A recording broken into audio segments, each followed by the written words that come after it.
E agora vamos acompanhar a entrevista coletiva do técnico Felipe Luiz após esta derrota do Flamengo, derrota vergonhosa, né, para o Fluminense, que não vinha ganhando de ninguém. Felipe Luiz falou sobre essa derrota, falou sobre o próximo jogo, como vai se preparar para o próximo jogo, que é contra o Corinthians. Falou também sobre o time, sobre o elenco, como foi o elenco dentro de campo. Foi perguntado sobre a situação de Gabigol.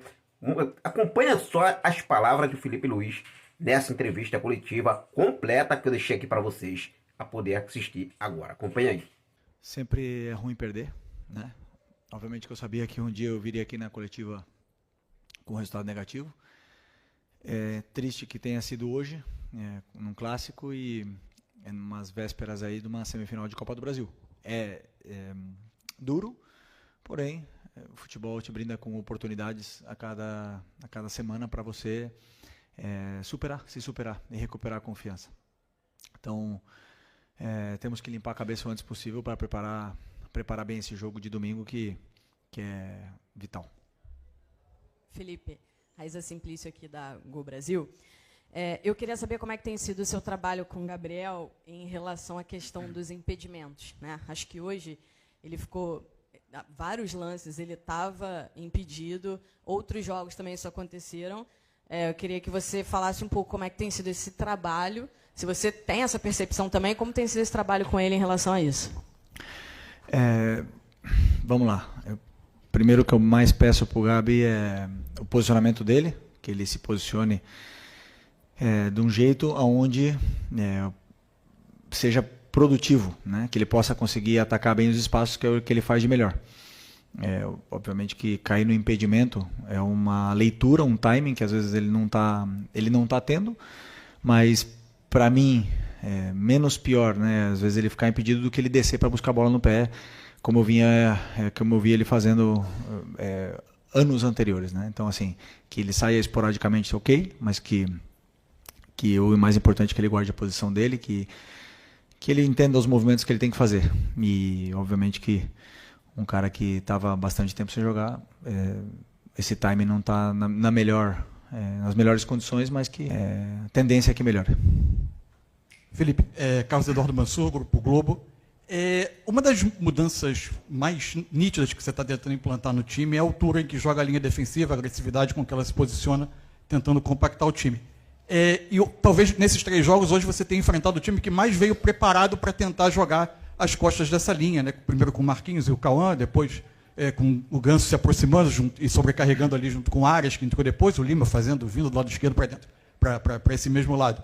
Esse tem sido, essa mudança de comportamento com a temporada andando, esse pequeno espaço entre jogos, é um dos grandes desafios e, de alguma maneira, por estágio de processo, não comparando os jogos, de alguma maneira isso te remeteu à sua estreia como jogador do Flamengo? Quando o Jorge Jesus tentava implantar esse processo, o Flamengo foi à Bahia e teve dificuldade com esse mesmo aspecto do jogo. Ele é muito desafiador de se mudar com a temporada andando? É desafiador, mas para se pressionar é fundamental. E eu assumo a responsabilidade do que aconteceu hoje. Não tivemos o nosso melhor dia na questão de sincronia de linha. E sabia que não ia ser fácil, sabia que eles fazem isso, eles usam muito a tração para jogar na longa. No primeiro tempo a gente controlou bem esse risco, né? No segundo tempo eles acabaram aproveitando algumas falhas nas coberturas, né? Mas é normal, sabe, como eu falei nas outras entrevistas, eu sabia que isso poderia acontecer em algum momento, mas o que realmente me preocuparia seria se o time não criasse, sabe, chances de gol. E o time está criando. Quando você não consegue ser determinante nas duas, isso pesa, né? E hoje o Fluminense foi determinante nas áreas, nós não. E só nos resta trabalhar para tentar melhorar esse lado mais. Repito o que você falou. Essa linha alta durante a temporada, eles sabem fazer. E não, só que hoje realmente não foi o nosso melhor dia. Felipe, aqui à sua direita, Rodrigo Cerqueira, TV Globo. O Flamengo tem pela frente agora um jogo decisivo, um clássico nacional. É um jogo que, se o Flamengo não levar gol, ele está classificado pela vantagem que adquiriu em casa. Mas como é que você pensa em jogar esse jogo? No caso do adversário, imaginando que o Corinthians vai tentar uma pressão muito forte, né, porque precisa do resultado, E também depois de uma derrota como essa, que bem ou mal dá uma balada no psicológico dos jogadores, é normal, é um clássico. Como é que você está pensando no tipo de jogo? E você sempre deixou claro que não abre mão das suas ideias, então provavelmente o Flamengo deve repetir nos últimos jogos o que você tem implantado. Né? Bom, sobre o jogo de domingo, sinceramente nem olhei o Corinthians ainda, só estava essa semana passada na data FIFA olhando o nosso time, nosso modelo de jogo, e essa semana já começamos a preparar o Fluminense, e a partir de amanhã eu vou começar a estudar o Corinthians, ver que possíveis táticas ou mudanças de sistema eles podem apresentar durante o jogo, e nesse jogo em concreto, então, a partir de amanhã eu vou começar a pensar nesse jogo. Hoje, eu digeria a derrota, dói muito mais desse lado aqui que como jogador, e é importante a gente, como eu falei, digerir isso para amanhã poder levantar e preparar bem esse jogo de domingo, mas eu não posso te adiantar nada porque eu não estudei o Corinthians ainda. Felipe, aqui à sua direita, Thiago Lima do GE. Eu queria te perguntar, Felipe, em relação ao Alcaraz. A gente tem tido informações que ele vem treinando muito bem, vem se destacando nos treinos, mas ele ainda não conseguiu mostrar em campo, né? Hoje também eu achei que ele foi mal. Você acha que o rótulo, por exemplo, de chegar com a maior contratação mais cara, né, da história do clube, pode estar pesando também psicologicamente para ele na hora de mostrar? Eu não consigo entrar na cabeça dele, né? Mas assim, é um jogador super interessante, um cara que é um portento físico, joga em várias posições, domina bem o meio-campo e, claro, quer demonstrar, ele tem essa ambição de querer as coisas e muitas vezes demora, né? É um processo. Eu vou dar todo o suporte para ele que possa se desenvolver e conseguir a confiança necessária para que ele possa desempenhar. Hoje o resultado não ajudou, né? Eu acredito que se a bola tivesse entrado, se a gente tivesse sido determinante na área, ele conseguiria se soltar um pouco mais no jogo, mas ele está com esse peso de querer fazer o time ganhar, ele quer demonstrar às vezes mais do que precisa, totalmente normal num jogador tão novo, tão jovem, mas que tem um futuro brilhante pela frente. Felipe, boa noite. Boa noite. Guilherme Xavier da Trivela. Queria unir um pouco as perguntas dos colegas aqui para falar sobre a questão psicológica do Flamengo. Você deu uma entrevista quando o Flamengo foi eliminado para o Olímpia ano passado, na Libertadores, dizendo que o fator mental foi o principal para aquela eliminação. Hoje aqui no Maracanã eu vi o Alcaraz e outros jogadores frustrados, claro, com o resultado, com o desempenho. Como agora, como treinador, você acha que dá para recuperar essa confiança e fortalecer esse aspecto mental diante de uma decisão na Copa do Brasil? Primeiro que eu gosto que eles se rebelem, que eles sintam a derrota. Eu gosto que isso que tem que doer, tem que frustrar mesmo. Perder não é bom, né? Se me preocuparia se eu visse um vestiário agora rindo, e não vi. Vi um vestiário machucado, né? Então, e eu falei, eu sou o que mais estou com o coração doendo aqui sobre essa derrota. Mas, como eu falei, para retomar a confiança, o modelo de jogo claro, eles têm que ter claro na cabeça deles o que eles vão fazer, o que eles têm que fazer no campo durante o jogo. E se o resultado e o bom jogo vier, a confiança volta rápido, né? Então é uma questão de chegar no jogo de domingo da melhor forma para poder vencer. Boa noite, Felipe. Bruno Castanha. Na sua avaliação, o que você acha que foi tão diferente do primeiro tempo, onde o Flamengo foi dominante, criou várias situações, e no segundo tempo não conseguiu criar, foi dominante, tomou 2 gols ali praticamente iguais pelo mesmo lado? E se me permite, sobre o Léo Ortiz, logo que você assumiu, você promoveu a entrada do Léo Ortiz na zaga, né, nesses 2 jogos, foi muito bem. Hoje você traz o Léo Ortiz para volante, volta com o Fabrício Bruno e depois ainda substitui o Léo Ortiz durante o jogo. Queria que você comentasse um pouquinho sobre isso. Obrigado. Vou começar pelo Léo. Okay. O Léo foi... primeiro, como eu falei na outra entrevista, quando a gente venceu, que tem os zagueiros de seleção brasileira, né? Não só o Léo Ortiz e o Fabrício, senão que o Léo Pereira também poderia perfeitamente, e o Davi também já foi muitos anos na seleção brasileira. Então eu tenho os zagueiros de seleção brasileira. E eu imaginei um jogo hoje, quando eu estudei o Fluminense, que uma entrada do Léo na construção me daria uma melhor saída de jogo nessa posição, e eu conseguiria romper a pressão do Fluminense nesse primeiro bloco alto que eles fazem, pelos jogos que a gente estudou, né? Claro que faltou ajustar um pouco mais a posição, talvez ele não estava posicionado do jeito que eu gostaria que ele tivesse, e acabou que não deu certo. Como eu falei, a responsabilidade é toda minha, né? Se tivesse, como é que eu falei, se a gente tivesse sido determinante na área, estaríamos falando que tinha dado certo, mas não deu certo e eu assumo a responsabilidade dessa decisão. O Léo é um jogador fundamental, importantíssimo para mim, como é o Fabrício, e eu quero que eles compitam entre eles, porque é assim que eles vão crescer. E para domingo eu vou ver quem está melhor para começar. O primeiro tempo. Pois é, o primeiro tempo foi um primeiro tempo onde a gente controlou bem o jogo e sofremos alguns contra-ataques, né? Eu acho que não foi o nosso melhor dia tecnicamente, né? A bola escapou muito do nosso pé, erramos alguns domínios, jogadores que talvez não estavam tão sincronizados entre eles ali no meio, e acabamos que demos alguns contra-ataques, mas fizemos um bom primeiro tempo, com bastante chance de gol, e no segundo tempo, a partir do momento que começamos a sofrer, também depois das perdas da bola, perdemos um pouco a força no meio campo, porque era um jogo de bastante transição, ida e volta, e acabamos sofrendo o gol. E depois do gol, o Fluminense sabe muito bem se defender, e ficou cada vez mais difícil de fazer gol. Mesmo assim, criamos chances, não conseguimos fazer. Aqui, Felipe, boa noite. Boa noite. Marcos Martins, do canal da SRN. Eu queria te perguntar, o Flamengo vinha de 2 atuações bem qualificadas, assim, o Flamengo conseguindo repetir padrões ofensivos e defensivos, e hoje, como você mesmo falou, as coisas não funcionaram tão bem, em especial no segundo tempo. O Flamengo teve as ausências do Gerson e do De La Cruz, com a Arrascaeta também entrando no segundo tempo já com a desvantagem do placar. Você observou ou observa uma certa dependência do Flamengo, técnica e criativa, desses 3 jogadores, De La Cruz, Gerson e Arrascaeta, para conseguir contribuir mais na criação? Não dependência, né? Mas quando você tem jogadores, como é que eu diria, importantes no nível mundial, se você não tem, claro que esses jogadores não estão, o time pode sentir, mas eu não acho que isso tenha sido uma desculpa. Eu acredito que com o elenco que estava hoje e com os jogadores que estavam hoje no campo, a gente teria todas as condições de ganhar do Fluminense. Como eu falei, isso não é uma desculpa. Confio plenamente nos jogadores que entraram no campo hoje.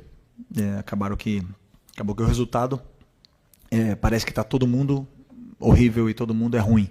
Mas eu sei do que eles são capazes mas, repito, Gerson, Eric, Nico, e todos esses são jogadores internacionais e grandes, e claro que sempre vão fazer falta em qualquer time que eles joguem.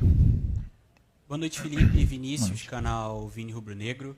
Você falou da criação de chances do Flamengo, mas no segundo tempo o Flamengo foi pouco efetivo, né? Finalizou até, mas o Fábio fez apenas uma defesa. Queria saber como você tem pensado as alternativas para jogos como esse, em que o Gabigol acaba não conseguindo render tanto. Hoje entrou o Lohan na vaga do Gabigol, o Plata também joga um pouco centralizado, e hoje o Carlinhos, que é um atacante de origem, acabou não entrando. Queria saber como você tem pensado essas alternativas. Antes do jogo, eu penso em todas as possibilidades. Estou falando perto, né?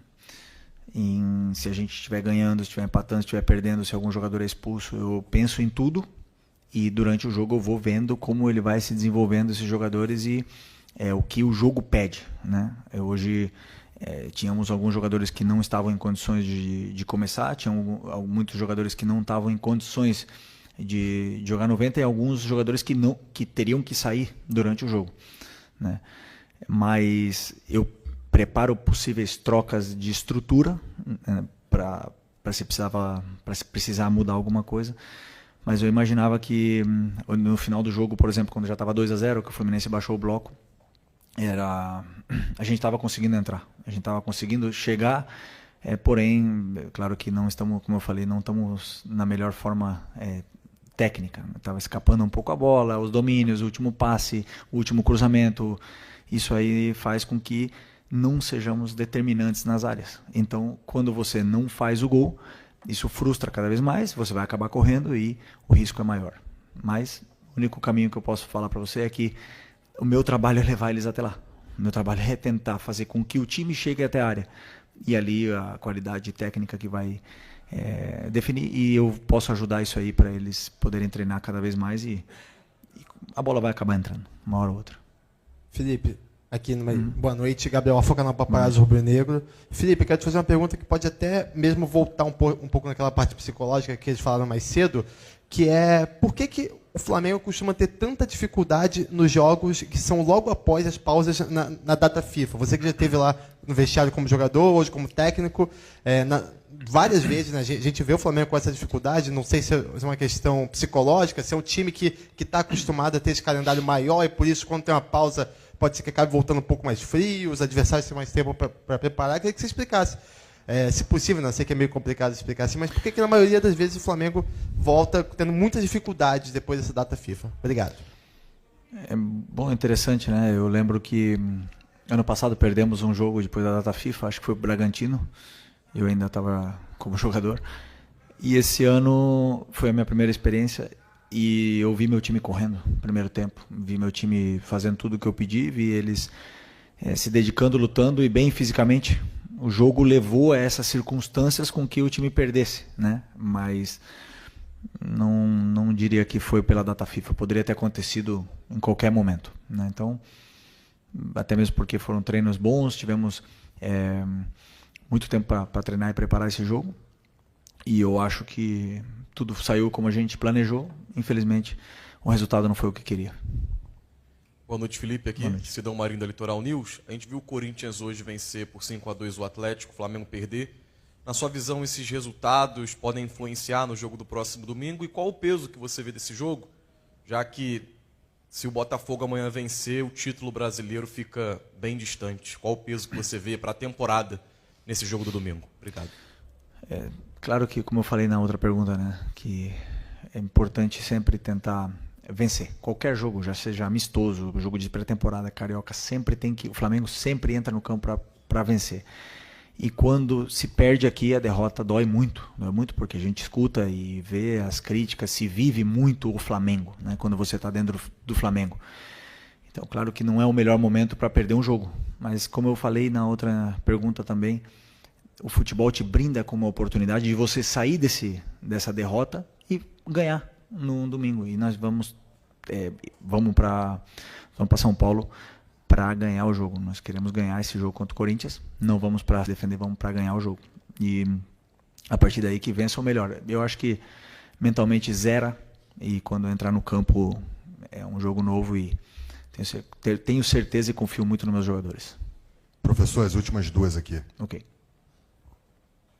Oi, Felipe, tudo bem? Bem. David Sharp, do Antenados na Jogada. Você até falou, reparei, que o time fez tudo que você pediu no primeiro tempo, correu muito. Mas no segundo, acho que não, né? Até porque você não falou e deu para perceber uma queda muito grande, até, não sei se física, não sei se anímica. No segundo tempo, o time, até nos gols que levou, parecidos, a entrada na área para marcar, enfim, queria que você explicasse isso e também, se você puder, sobre jogo posicional, que é um grande tabu no futebol brasileiro, né? O que você acha do jogo posicional? Porque falam que o Flamengo não dá certo com o jogo posicional, e, enfim, é uma discussão longa isso aí. Uhum.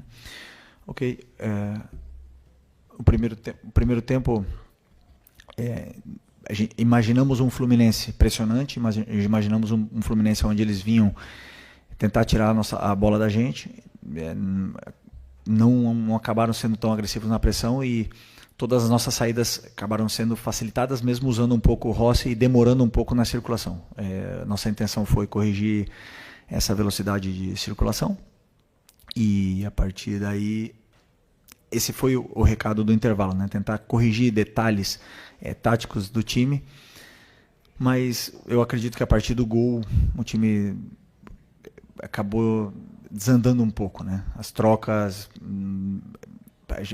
eu já tinha, como eu falei, já tinha pensado nas trocas antes, tinha jogadores que não podiam jogar 90 minutos, e tinha já trocas já pré-determinadas antes do jogo, mas não é que não acabaram melhorando, senão não acabaram dando soluções para o time que o time precisava naquele momento, né? Então, acredito que foi sistêmico, foi todo mundo que acabou no segundo tempo vindo para baixo, mas não parou de lutar e não parou não desistiu até o último minuto, né, nesse caso. Então isso me deixa, desculpa que eu tenho Então, como eu falei, fez o que eu pedi, lutaram até o final, o resultado não veio, me sinto orgulhoso dos meus jogadores. Do jogo posicional, existe jogo posicional e o jogo de posição, né? E isso é um debate muito grande. Eu acredito sempre em dar soluções para os jogadores para que eles possam render o máximo possível e que eles possam se soltar e se desenvolver dentro do campo nas funções que eles desempenham. É isso que eu acredito sobre o futebol. Então sempre eu vou dar funções para os meus jogadores para que eles possam, para que esse talento, essa qualidade que eles têm, eles possam se soltar o máximo possível e aí esse talento vem.